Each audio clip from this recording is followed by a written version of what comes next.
اپنا رونا رویا کہ جناب دیکھیں تحریک طالبان پاکستان ہمارے اجتماعوں پر، جلوسوں پر، جلسوں پر، ہمارے رہنماؤں پر حملے کر رہی ہے، ہمیں الیکشن سے دور رکھا جا رہا ہے وغیرہ وغیرہ، اور اس پر ان کو یہ جواب دیا گیا، یعنی ذبیح اللہ مجاہد جو افغان طالبان کے ترجمان ہیں، کہ ان کی جانب سے ان کو جواب دیا گیا کہ جی یہ پاکستان کا اندرونی معاملہ ہے، تحریک طالبان پاکستان سے ہمارا کوئی تعلق نہیں ہے، حالانکہ ہے،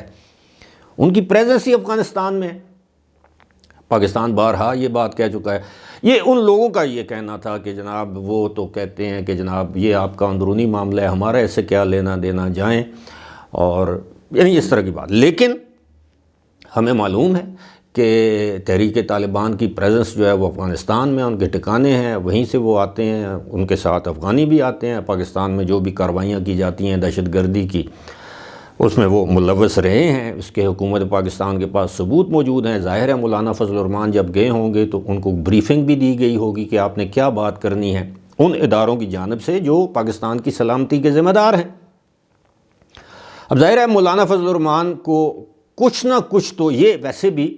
یہ پختون ولی جسے کہتے ہیں نا، یہ پختون ٹریڈیشنز کے خلاف ہے کہ کوئی شخص کسی مقصد کے لیے آپ کے پاس آئے، کوئی گزارش لے کر آئے، کوئی پیغام لے کر آئے اور آپ اس کو خالی ہاتھ لوٹا دیں، چاہے وہ آپ کا دشمن ہی کیوں نہ ہو۔ اگر آپ کے دروازے پر خود چل کر آ گیا ہے تو آپ اس کی بات کو رد نہیں کرتے۔ یہی پختون روایات ہیں۔ اور اب ذرائع کا یہ کہنا ہے، ملاقات کی تصدیق تو ہوگی، یا کچھ ذرائع کا یہ کہنا ہے کہ مولانا فضل الرحمان کو اس بات کی کسی حد تک یقین دہانی کرائی گئی ہے کہ وہ کوشش کریں گے، یعنی افغان حکومت کوشش کرے گی کہ وہ تحریک طالبان پاکستان کو سمجھائے کہ مولانا فضل الرحمان کے جلسے جلوسوں یا ان کے رہنماؤں پر حملے نہ کیے جائیں۔ لیکن یہاں پر ایک معاملہ اور ہے۔ اب آپ کے علم میں ہے کہ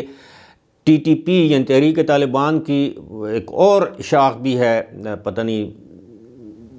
تحریک جہاد پاکستان اسی نام سے، بلکہ ایک آدھ بم دھماکے کی انہوں نے ذمہ داری بھی قبول کی ہے، بلکہ 2 بم دھماکوں کی انہوں نے ذمہ داری قبول کی ہے۔ تو ایک یہ ہے، اور دوسرا وہ یہ بھی کہہ سکتے ہیں کہ جناب یہ تو تحریک طالبان کا کام نہیں ہے، یہ تحریک جہاد پاکستان کا کام نہیں، یہ تو دراصل داعش والے یہ سب کچھ کر رہے ہیں۔ تو معاملہ بڑا گھمبیر ہے، لیکن اس کے ڈانڈے تانے بانے جو کچھ بھی آپ اسے کہیں وہ افغانستان سے ملتے ہیں۔ اور صرف مولانا فضل الرحمان کی جماعت کو یا مولانا فضل الرحمان کو بذات خود تھریٹ یا اس طرح نہیں ہے کہ اس سے پہلے بھی مولانا فضل الرحمان پر خودکش حملے ہو چکے ہیں، مولانا فضل الرحمان کی جماعت کے بہت سے افراد اس میں شہید ہو چکے ہیں۔ حال ہی میں یہ 12 ربیع الاول کے موقع پر ان کے رہنما حافظ حمداللہ خودکش حملے میں یا بم دھماکے میں زخمی ہو گئے تھے، اگر آپ کو یاد ہو۔ پھر باجوڑ میں جو کچھ ہوا وہ بھی آپ کو یاد ہوگا، میرا خیال ہے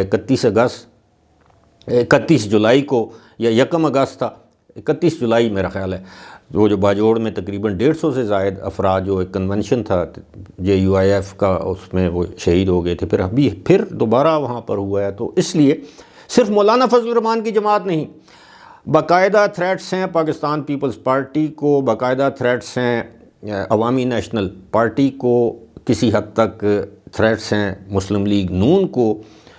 اور اگر تھریٹس نہیں ہیں تو پاکستان تحریک انصاف کو نہیں ہے۔ اس کی وجہ بھی آپ بھی جانتے ہیں، ہم بھی جانتے ہیں۔ لیکن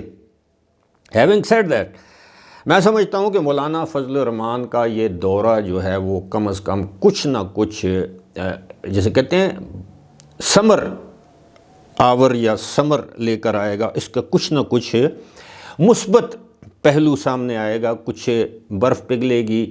اور پاکستان میں کم از کم الیکشنز تک شاید دہشت گردی کی کارروائیوں میں کمی آ جائے، جو کہ ہمارے لیے ایک نیک شگون ہوگا۔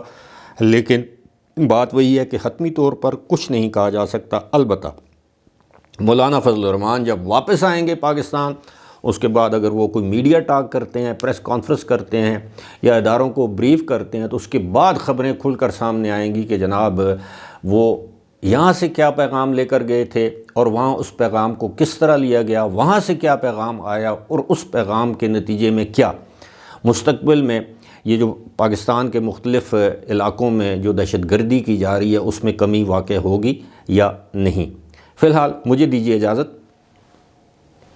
خدا حافظ۔